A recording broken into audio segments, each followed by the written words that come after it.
working. Hello, welcome to the very first live session of the German New Medicine Self-Healing Support Group. I'm super excited to get this going. It's been an idea of mine for quite some time now, and so we are really excited to kick it off today. Just to introduce ourselves, because I know a lot of people that are going to be in this group will be brand new to us and our material. I am Dr. Melissa Sell, and this is my wonderful partner, Dr. Stephen Ravenstog, and we are both chiropractors by training.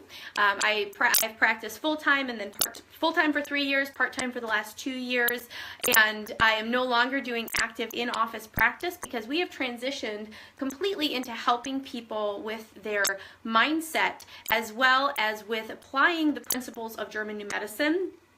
We have a complete online course, a 10-module online course that is a deep dive into the inner workings of the human mind. And it was amazing when we discovered German New Medicine in the way that it combines all of the things that we have believed about the healing capacity of the body and then the power of the human mind and what the mind is capable of. And so the way that this group is going to work is that we want to provide a platform, a space for giving you different ways to think about what is going on in your life. The basic premise of German New Medicine, and if you're brand new to this group, if you haven't heard of GNM yet, I highly recommend watching my GNM 101 video that's on YouTube, and it will give you the background for understanding the power of this group and the power of what we are going to share here, because what Dr. Hammer discovered is that every disease, every symptom, every sickness that you've ever experienced in your entire life, it all stems from a psychobiological conflict shock. Something that happens to you, something that catches you off guard, something that you weren't expecting, and something that causes your body to go into an adaptive state. And that adaptive state normally goes unnoticed, but when you resolve the conflict, then you get a bunch of symptoms because your body is in the healing process. So I want you to watch that video so that you understand the whole big picture of the 5 biological laws, because what we're going to be focusing on in this group is your perception and how you see the world, how you process the events of your life, and that there are so many different points at which you can become more aware, because really awareness is the master skill. Awareness is the thing that you add in to every aspect of your life, and you start to see how you can improve, how you got to the point where you are, because a lot of people coming to this group will be either dealing with a diagnosis. You got a diagnosis and you are trying to figure out, what can I do to heal my body? And most approaches have to do with change your nutrition, detox this, do this list of 25 different things. And what this group is going to be about is about how you think about all of the things that you choose to do. One of the things I like about this approach is that it really acknowledges, and it posits a connection between the quality of your experience, and the phrase I like to use for that is what it's like to be you. It acknowledges the connection that exists between your experience of existing, your perception, your picture of reality, your relationship to your relationship with yourself, your relationship to the world, your relationship to other people, and the feelings and the experiences and the perceptions and the beliefs and all the things that kind of grow out of that. There's this quality of what it's like to be you that kind of is the sum total of a whole bunch of different factors that those are some examples of. And I don't really know of another kind of healing art that addresses or acknowledges the significance between those things. And modern medicine, and I guess it's some of the integrative medicine, acknowledges things like, okay, stress isn't really great for you. If you're really overly stressed, that can interfere with your body's ability to deal with a disease. But they don't really go to the point of acknowledging that everything that's going on with you physically, or exploring this possibility that everything going on with you physically is a manifestation of something that happened experientially first. So anything that's happening with you and your body, especially in terms of what the things that are typically classified as illness, what if that is an appropriate, which is to say it's not an error, it's not a mistake, it's not something that's happening by accident, it's not something going wrong from a biological, a histological level. It's an apparatus, it's a program that's in place, and it's responding to something about your experience. And that was one of the big shifts for me, was getting to this idea that, well, let's talk about the role, because I've been immersed in optimizing people's experience and kind of in some ways making experience more resilient and making it bulletproof, basically improving what it is like to be other people. That's my personal passion. And I didn't really have any specific idea or aspiration to connect it to physical health. And then you kind of discovered the GNM approach separate from that, and we started realizing that, oh, there's some really interesting implications that are going on here, that everything about our perception, what is that? That's how we're seeing. What the you that you experience yourself to be. What is that? What is consciousness? It's an outgrowth of a physical organism. It's an evolved structure whose purpose is to ensure or to promote the survival of the physical being. That's a weird way to think about things, because I don't experience myself as a biological organism, right? I experience myself as me. I am me. But that sensation of me, that experience of me, including my fears and my anxieties and my tendency to perceive things in a certain way, this is always my fault, people are always out to get me, they criticize me, I better watch out for that, I don't want to do this wrong, all the beliefs that I have, all of that stuff is a component of, or are components of, a perceptual kind of apparatus that this physical organism, going back millennia, developed as a means of ensuring survival. And so the significant thing about that, the relevant thing about that, is that if there is something that it's like to be me, if I'm feeling fear, if I'm feeling anxiety, if I'm feeling anger, if I'm that is directly relevant to the physical biological organism, the structure, like my body and the ancient tissues that are constantly adapting to, constantly receiving and constantly responding to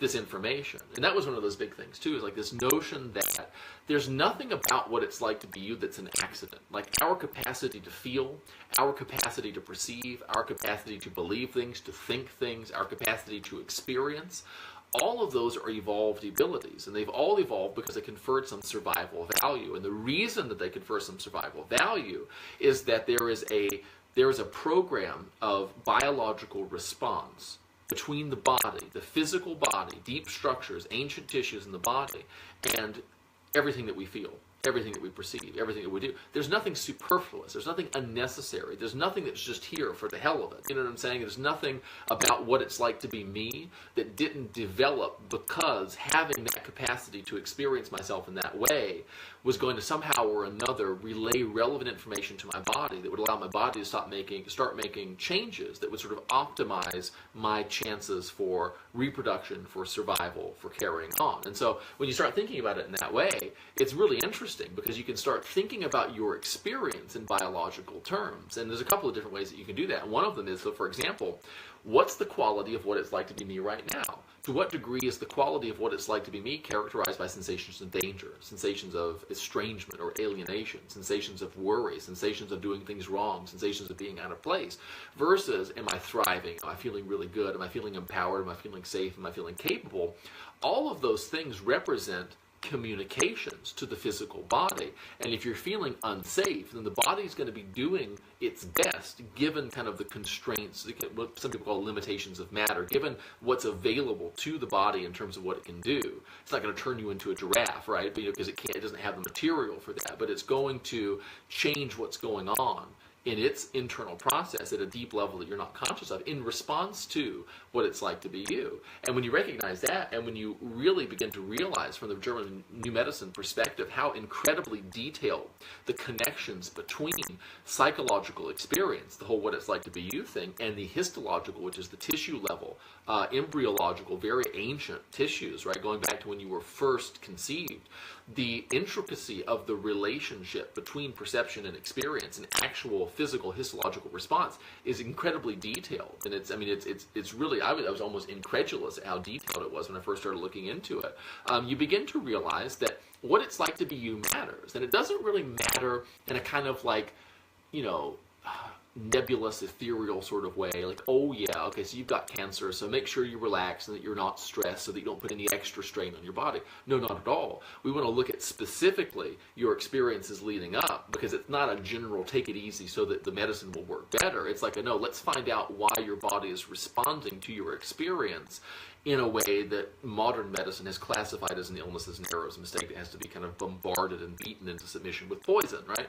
And when you recognize that, it kind of opens up a whole new world. And there's this lovely and wonderful and really pretty profound relationship that begins to develop. But you start caring more about what it's like to be you when you recognize that what it's like to be you has direct, that it represents a communication to your physical body. And there's some interesting things that begin to happen too. For me, I noticed that like my concept of myself, who myself is, begins to expand. And I'm not just kind of like the separate ego in the bag of skin that most people experience themselves to be, right? Someone kind of situated behind the eyes. I have a body, but I am me, and me lives somewhere up here kind of driving the controls. I recognize I am my body, I am my experience, I am my perception, I'm the communication between those things. And so it's not an adversarial attitude to the body. It's not, why is the body betraying me? It's not what's going wrong here. It's not, why is this thing, but it's how inconvenient. I want to go on living. I want to go on being healthy and happy, but I got this bad knee, I got this bad shoulder, I got this body that's not cooperating with me. You know, I'm okay, but my vehicle's breaking down. But when you recognize actually that the reason that there's something that it's like to be me is that that experience conferred value to the physical organism as a whole, you stop kind of using the body, or you stop trying to make the body do what you want it to do, and you start saying, okay, man, my experience is an outgrowth of this physical organism, and what that experience is feeding back into that organism, and it's causing it to do certain things. And if it's doing things that the me that I experience myself to be doesn't want, I mean, if it's, you know, if it's causing physical pain, if it's introducing negative sensation into my experience, if it's leading to things that I don't want to have happening, I got to find out what the communication pattern is there. I mean, it's the same as in relationships with your spouse or with your children. If your communication is eliciting responses that you don't want, then it's your responsibility, it's my responsibility, it's everyone's responsibility to change their communication in a way that will allow them to elicit the kind of responses that they want. That's a very interesting, and it's a very empowering, it's a very refreshing attitude to take toward your physical body. How can I modify my experience so that through my experience, which is to say what it's like to be me, my feelings, my perception, communicate to my physical body in a way that will elicit from my physical body the kind of responses that I want, what we would call health, thriving, well-being, things like that. Yes, and it's reestablishing that trust for your body, because so many people just, they don't trust it. Like you said, you feel like your body has betrayed you in some way. We feel like there is an error, there is a mistake, there's something that our body's doing that is wrong, that needs to be cut out, fixed, corrected, or it's punishment for stuff you've done wrong. So you ate bad, or you smoked, or you were exposed to toxins, and those things accumulated, and now you've got to pay the piper. And that whole adversarial relationship that we have to these parts and pieces of our body that we feel like have turned on us has created a whole system of just destruction, whether it's conventional destruction or holistic natural, let's use these natural things to destroy the cancer. That's still that's a different model than what German New Medicine shows is going on in the body. It's that your body is it's helping you, truly. It's because of a subconscious, unconscious perception that you've got. And once it gets pointed out to you, most people are aware of it pretty quickly that, oh, the program that has to do with ductal breast cancer is separation. I just said that to someone today and just, said, the general conflict theme. And she's like, oh, well, that makes perfect sense to me. I was just recently separated in the last few months. And so Dr. Hammer, the work that he did and just the depth of the people that he interviewed, is he found that every single disease manifestation, every single sickness expression has a point in time, has a conflict, has a moment of frustration, of caught off guard, of something happening that you were not anticipating, and your body went to work immediately because it wants you to survive. And so it's helping you in all cases. And so that's the beautiful thing about this approach, is it's going to teach you, and it's going to just assure you that your body's doing the right thing. It's just we've got to work on your perception, because that's where, when it comes to the actual healing component of this, depending on where you are coming to this information, you may still be in conflict active phase. You may still have active conflicts going on in your life. And if you're in conflict active phase, your body, is actively adapting. There are tissue changes being made to facilitate the resolution of whatever issue you have going on. And so the first step really is to identify what is your conflict, what is going on that's causing you to be in an adaptive state, and then working to resolve that conflict, downgrade it. And that's what this group is going to give you, so many different tools for perceptual alchemy, for experiential, how can I change the way that I'm responding to this?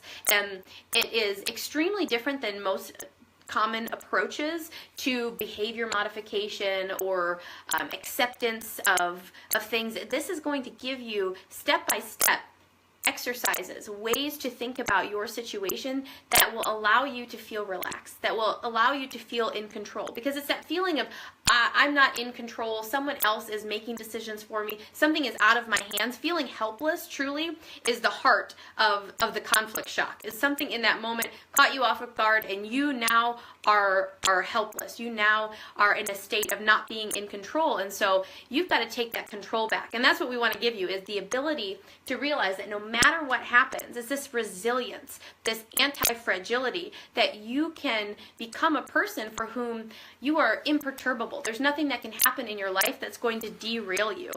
And, most people are very fragile. I mean, I was very fragile for years, and I wasn't aware of how fragile I was. I was very unconscious of it. But as we raise that awareness and we give you these tools and strategies and methods for perceiving things in a new and different way, your body is going to feel at ease, at peace, at calm all of the time. And so it won't feel the need to adapt, and then you won't ever get sick. And that's truly as you get better and better at this. And that's not to say that unexpected things won't happen. Just last week, I got caught off guard, and I got a little frustrated in a moment because of the circumstances that were going on. And so for the last several days, I've had a sore throat, and I've been blowing my nose like crazy. And I was like, oh, but I know exactly what happened. And so it's not that you can really live in a plastic bubble and protect yourself from all unexpected circumstances and all subconscious snapshots of, oh, I was caught off guard in this moment. It's not that you will never experience them, but you'll know exactly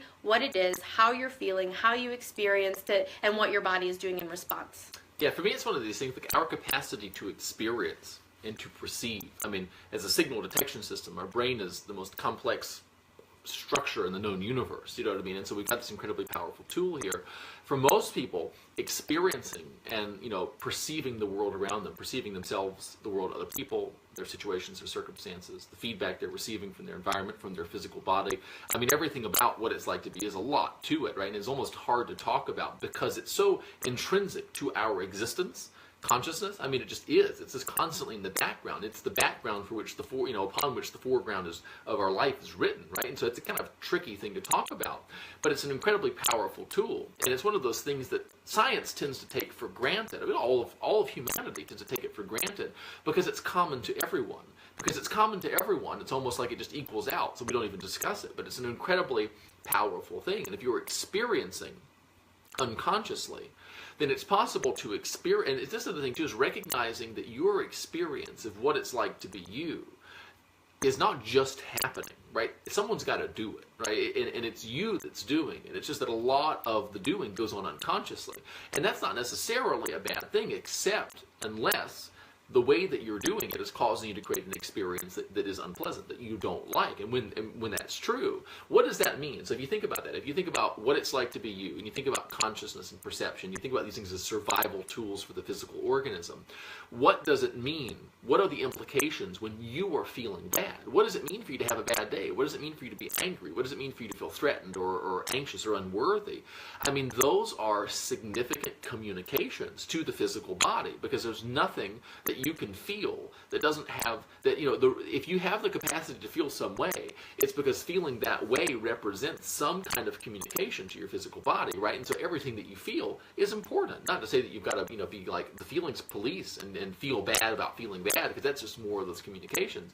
But it's about just recognizing the incredible sensitivity, the incredible power of your experiential apparatus, of your ability to see things and to feel certain ways about things and to recognize that there is a you that goes beyond the you that you experience yourself to be, that is always listening and that is always responding to these communications. And as you begin to build within yourself the capacity to experience consciously, to recognize that in many ways reality doesn't cause your experience. Reality in many ways flows from your experience. I mean, certainly the reality of your physical health is a manifestation of and a response to experiences that you've had leading up to the moment which we evaluate what your physical health is. When you begin to recognize that, you experience now, not based on what happened then. You begin to experience now, consciously, deliberately, based on what you want to have happen next. Your experience doesn't flow from your physical condition right now. You begin to consciously build, to create your experience based on what you want your physical health to be moving forward, which is to say, 5 years from now, what kind of experience do I want my physical body responding to? So let me start experiencing that right now, rather than what's my physical health right now? Oh, it's not the way I want it to be. Oh, I'm experiencing a lot of emotional resistance to that. Oh, I'm feeling really guilty about that. Oh, I'm upset. I'm scared. Well, what's your body going to be responding to? In the coming years, it's going to be responding to that negative experience right now. Making a conscious effort to allow your experience to become the focal point, really, of your awareness, and to make optimizing what it's like to be you, improving what it's like to be you, making what it's like to be more resilient, less dependent upon other people doing what you want them to do, less dependent upon other people behaving in ways that are decent, you know what I'm saying? Making it so that you have less and less criteria for creating within yourself the kind of emotional resistance that communicates to your body things aren't okay, and you better start shoring up, and you better start fortifying, or you better deconstruct so we can rebuild back again.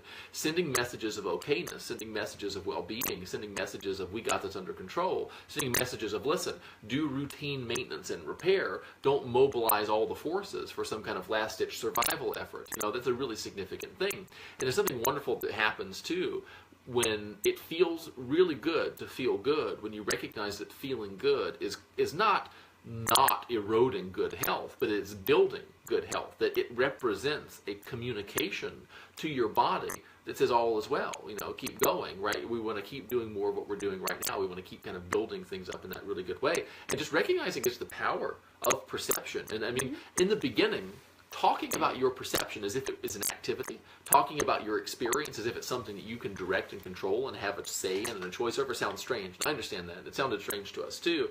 But what we did is we said, all right, this seems kind of strange to think about it in this way at this point, but it always seems strange to think about things in a new way. It always seems strange to consider the fact that maybe the way I've been living up until this point isn't the most useful way. Perhaps it isn't even the most accurate way of living and of relating to life and of relating to my experience. Let me try this out. Let me try this on. Let me go back into my moment-to-moment experience of life with the awareness of these concepts in mind. And let me see if I can create connections between the reality of what it's like to be me on a day-to-day basis and the concepts that I'm learning about in this group. And if you do that, if you just kind of allow yourself to experiment with it, what you can do is you can begin to kind of make your own meaning with this stuff. You can take the concepts, which are great, and you can, it's sort of like, it's like a really wonderful suit. It's like a really wonderful suit of clothes, It's very well made. It's the really great materials. It's wonderful. But we have to kind of tailor it to you.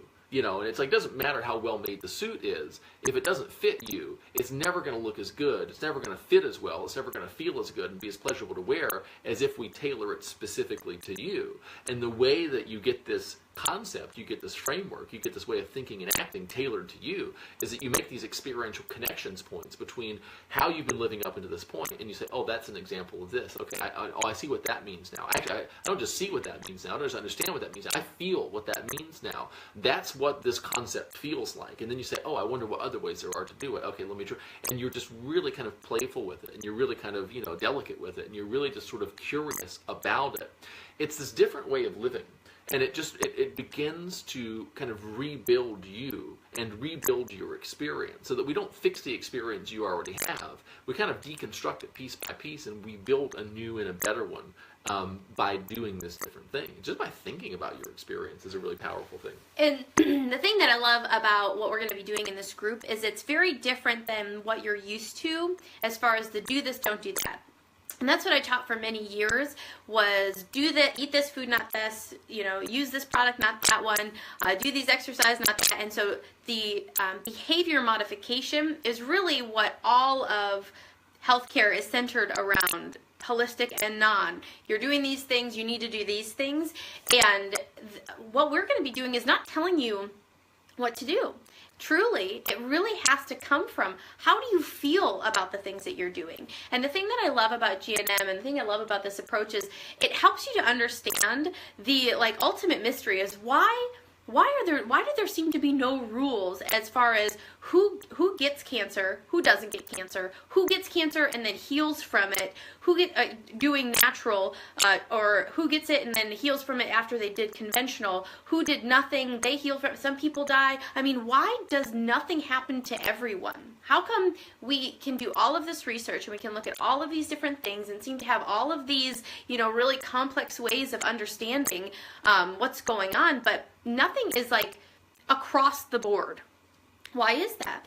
And the reason that is because every single person is so unique in their viewpoint of the world. And that is what I just love, and was the biggest yes, for me about GNM, was the understanding of how unique you are as an individual. No one has been through the things that you've been through. Nobody had the childhood that you had. Nobody saw the world in the way you saw it. Even between siblings, two people, they've got the same parents, likely grew up in the same house, ate the same food, but they're so profoundly different. Your personality, who you are, and how you see and experience the world is so unique to you. And like you said, we have just discounted that completely because, of course everyone has a perception. Of course everyone has thoughts, but we didn't take that into consideration. We don't even take that into consideration when we look at testing on animals, when we say, we poked, this many rats with this stuff and this stuff gave them cancer, so now this thing is carcinogenic.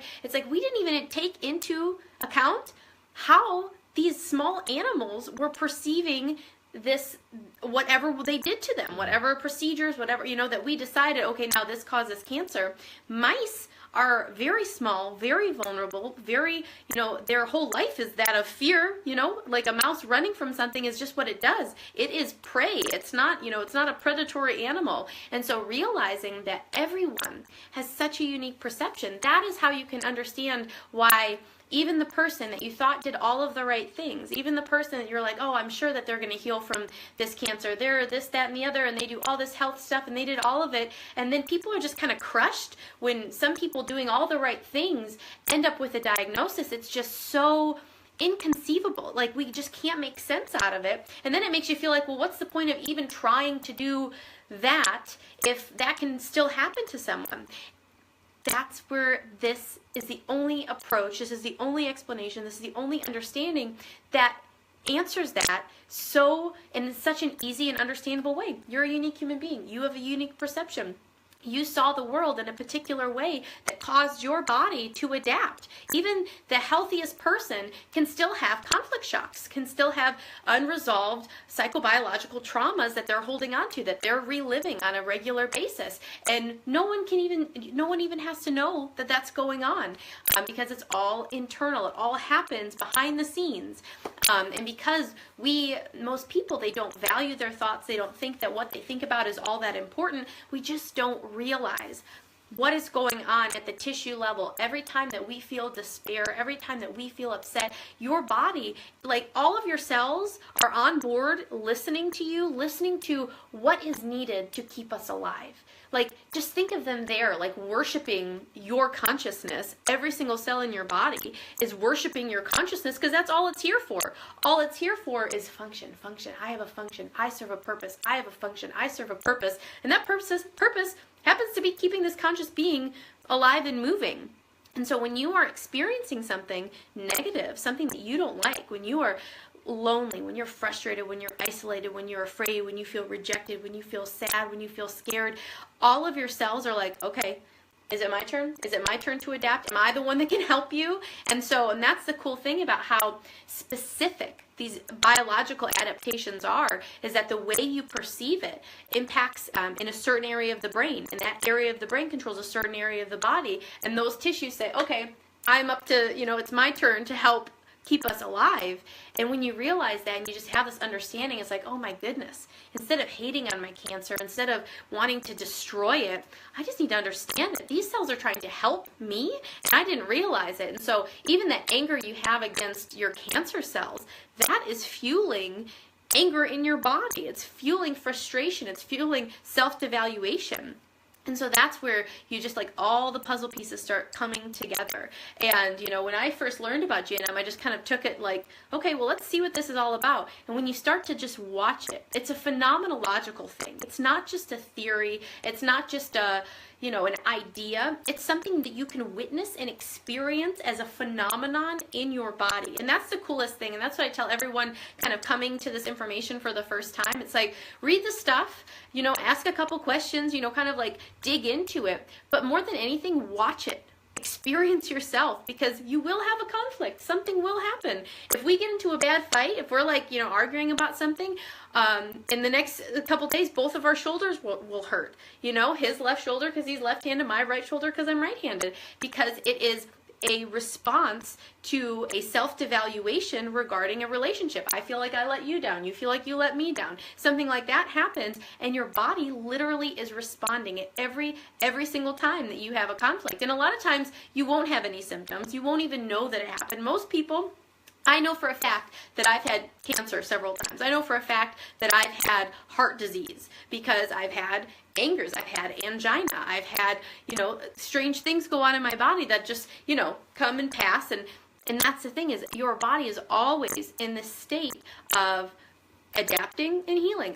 You're never sick, though. And that's the cool thing, is like you're never sick. You're always either adapting to a situation, your tissues are adapting, or your tissues are healing and repairing from that adaptation that took place. And so this like redefining. And so that's what this world of this self-healing support group is going to be, a place where we kind of change some definitions. We change the way we talk about when we are unwell. I mean, even changing your relationship to feeling unwell. Because I think that, I started with the sore throat thing, and I was like, oh my gosh, I think I was frustrated because it hurt when I was swallowing. I think that I was like, oh, this stinks that I got this conflict that caused me to have a sore throat. And I think that that's what led to the nose issue, which is this stinks conflict. How funny is that I can have a conflict and get mad about that conflict and develop another conflict? And so it's really just awareness and realizing, how do I feel about this? How am I responding?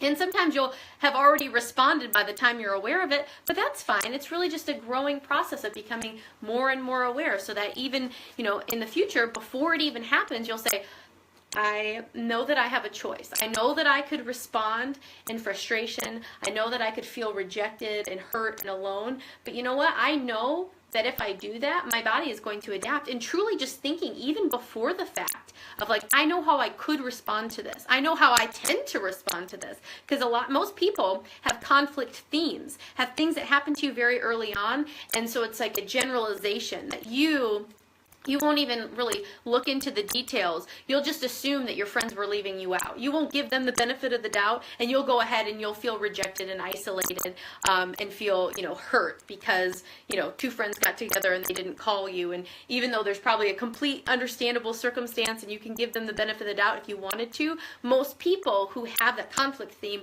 will go ahead and immediately feel rejected, feel hurt, feel like they were purposely leaving them out. And so every single person, again, you're unique. And so starting to realize these things about yourself. How do I, perceive certain situations? How am I seeing myself? When do I devalue myself? When do I feel bad about things? When do I get mad about things? And so that's really this unfolding process of self-understanding, which is what is so profound and so important about all of this work that we'll be doing in this group.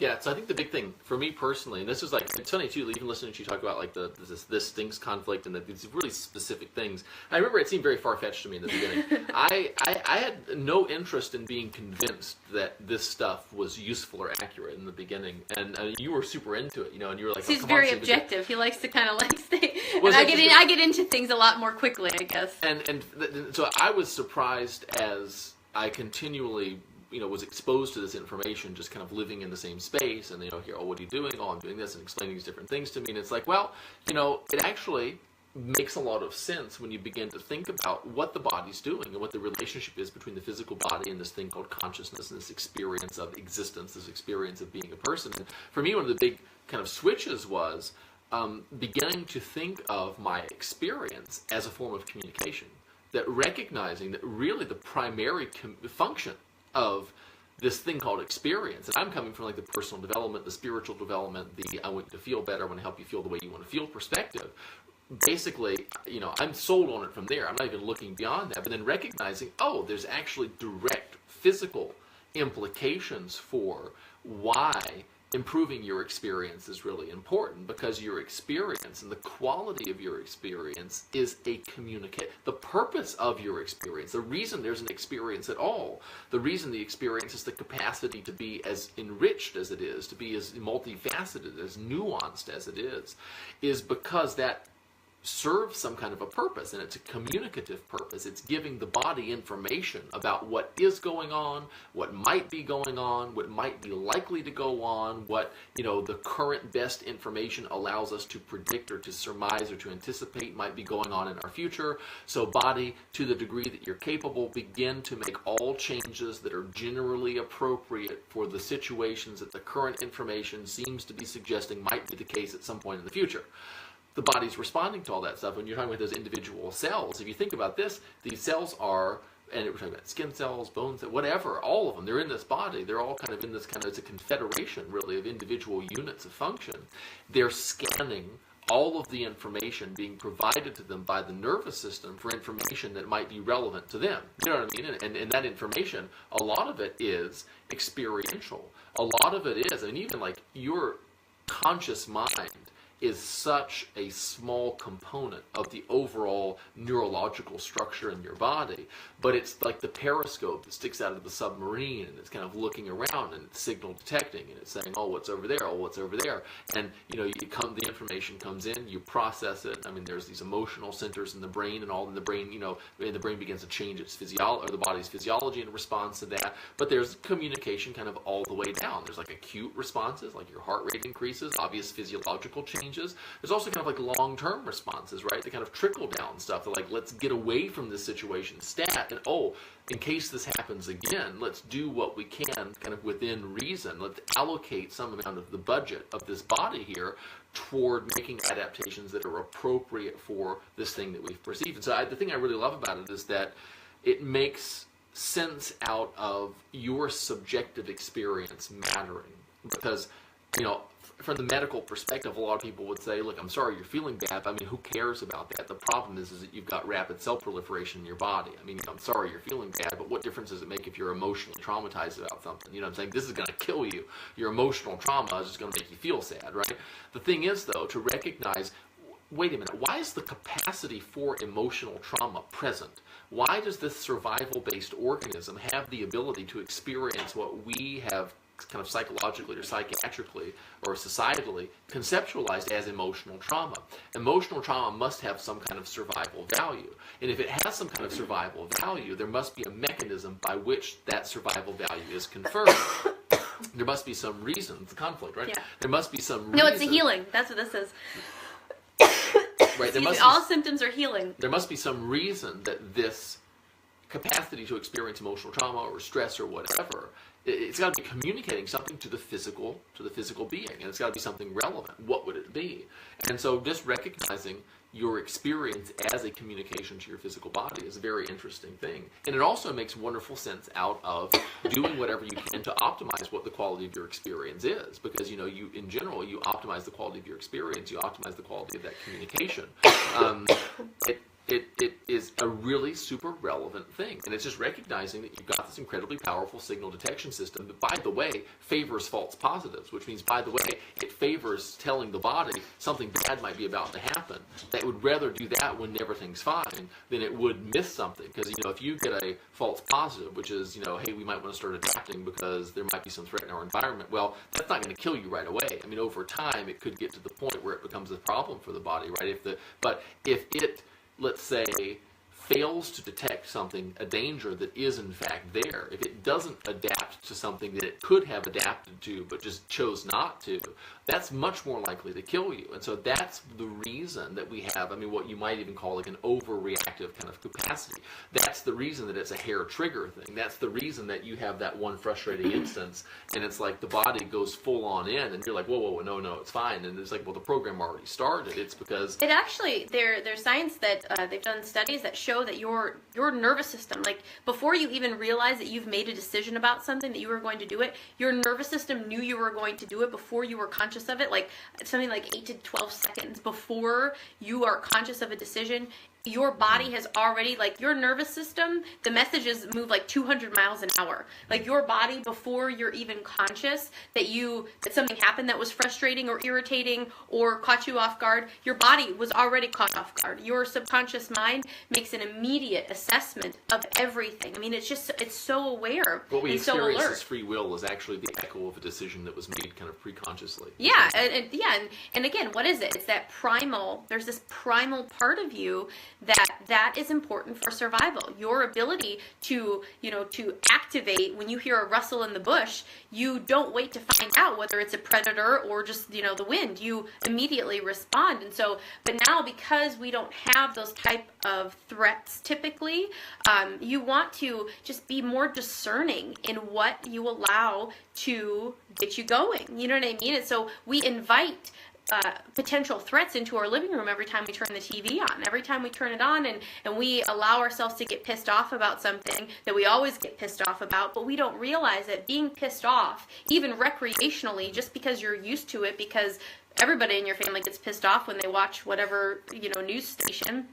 They do it, and it's almost like a pastime, but nobody realizes, but also heart disease runs in my family, or also, stomach problems, or ulcers, or gallbladder problems, all, runs in my family. It's like, in families, and that's how, familial connections can be, because of the fact that people in a certain family, they tend to see the world in a certain way. They tend to model for their children certain ways of processing and handling difficult situations. And so it's like that, realizing that connection between, so it's not the genes, it's how they're expressing based on the individual and their perception. Which is such an interesting example, by the way, of the television. So if you think about like the evolutionary span of time in which we've come to be basically the way we are organized physically right now. I think the last significant, it's in a span of like hundreds of thousands of years, right? Like our genes have changed relatively little in the past 100,000 years. 10,000 years ago, we had the agrarian revolution and the introduction of grains into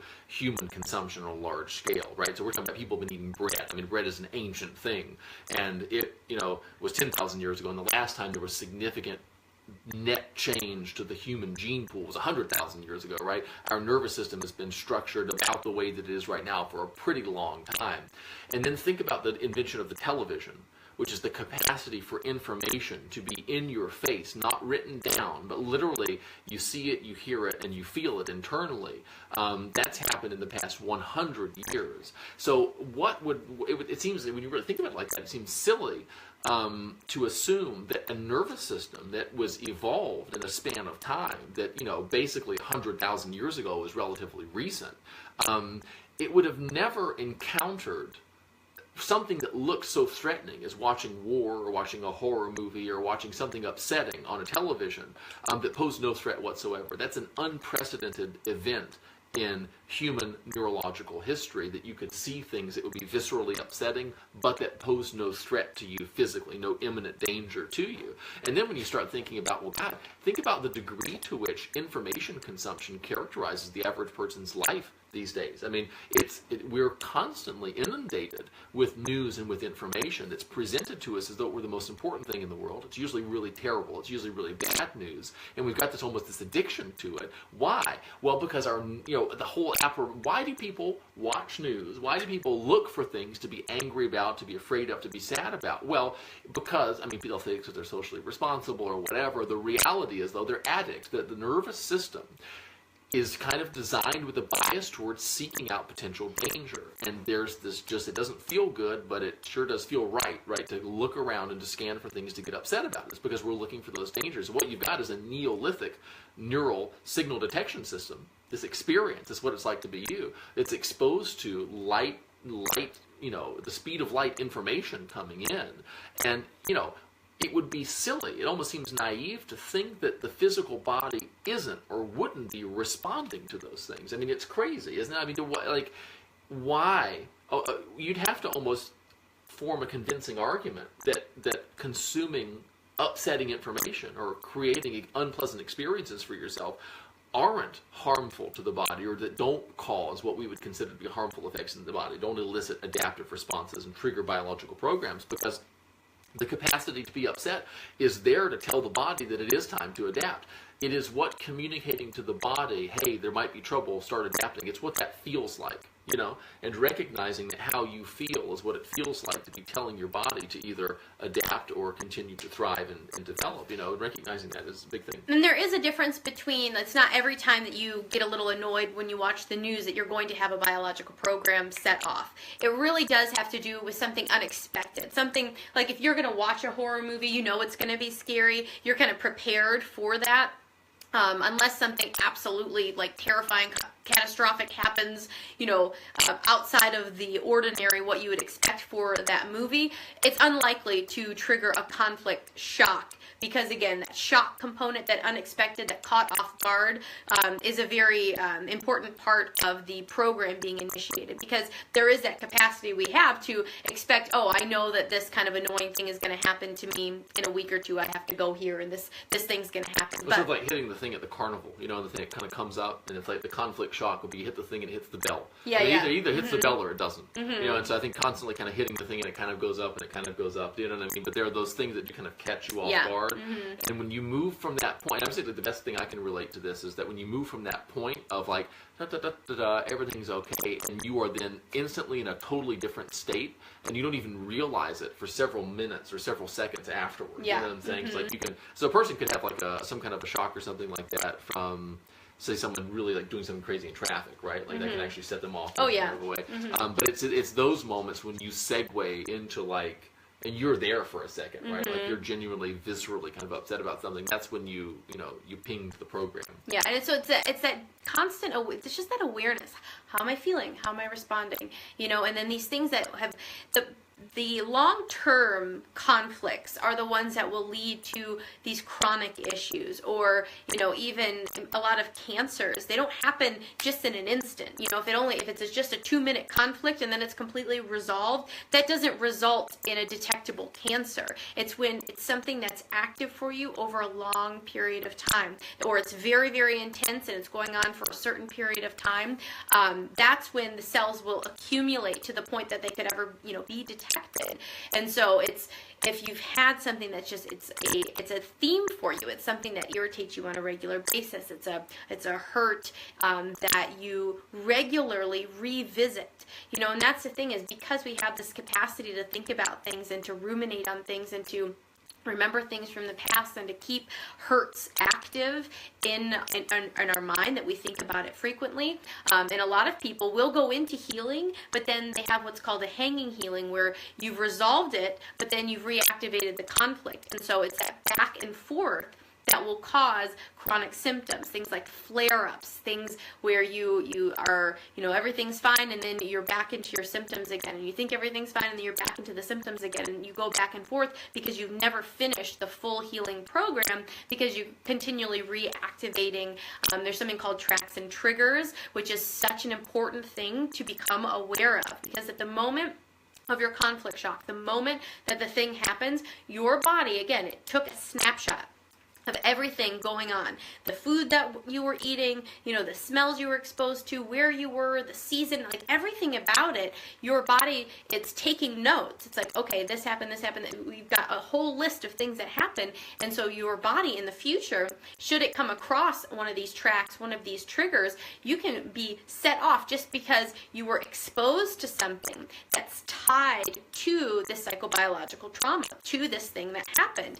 And so becoming aware aware. And so this is where we have things like allergies and these triggers that happen in our environment. And it's not that all of it, why all of a sudden would a food that you've been eating for 20 years, why all of a sudden would you become allergic to it so that you can't eat it anymore, so that your throat swells, you have digestive problems and all this stuff? Why would that just suddenly happen out of nowhere?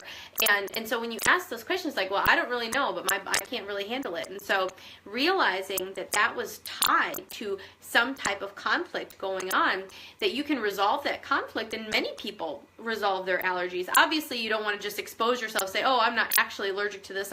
Your body actually is responding to it, and so it's still good to avoid it for a certain period of time. But when you feel like you've fully resolved conflicts, it becomes okay again to try new foods that you have been allergic to in the past. And so it's all about elevating awareness and understanding, okay, this is how I'm responding to this. This is what my body must have associated eating this food, this season, this perfume with this type of conflict.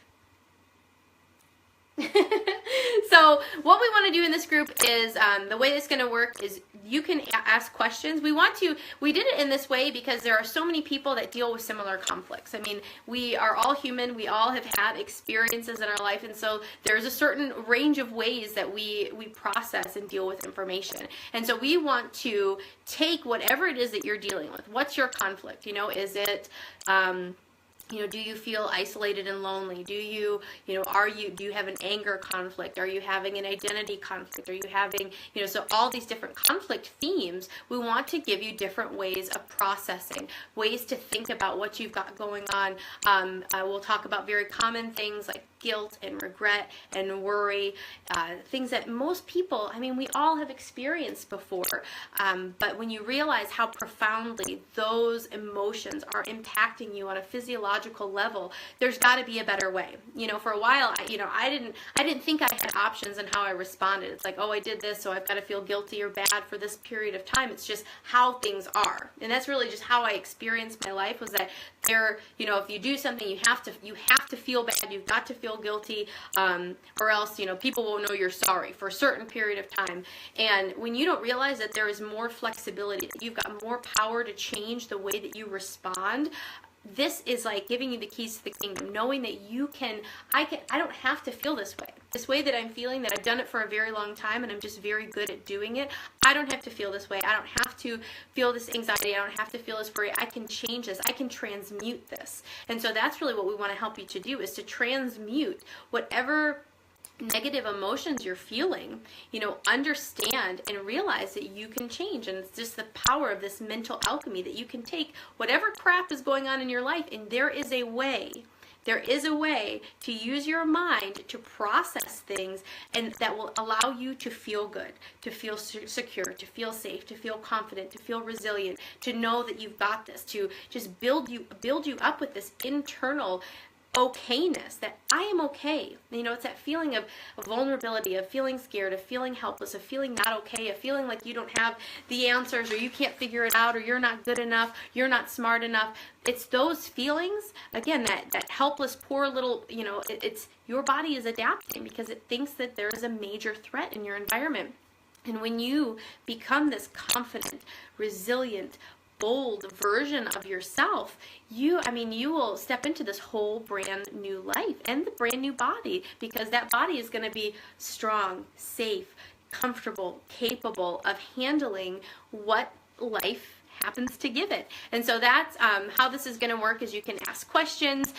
We will, within the next 2 weeks of these weekly videos, we will give you approaches, thought technologies, ways of thinking about it, experiments, exercises that you can do that will help you so much. It literally will change your life to be able to have access to a group of people that understand what you're going through and understand from the G&M perspective what your body's doing, even even how to think about, so whatever course of treatment that you've decided to do, that you want to do, how to think about it. That's going to get you the best benefit out of it, because it really does. All that matters is, how am I processing? There are general heuristics we'll share about, healthy living, but for the most part, you know what you have to do, and you've got to do things that make you feel safe, secure, happy. And so giving you those tools and resources and the ability to feel confident about your decisions and not be wishy-washy, because it's that fear, it's that wobbling, that unsure feeling that gets a lot of people. That was big for me, is that feeling like I don't know. There's no way that I can have an answer to this, but being able to build confident answers and trusting in your innate guidance for what is best for you at certain points in your life. I mean, this is going to be the best group ever.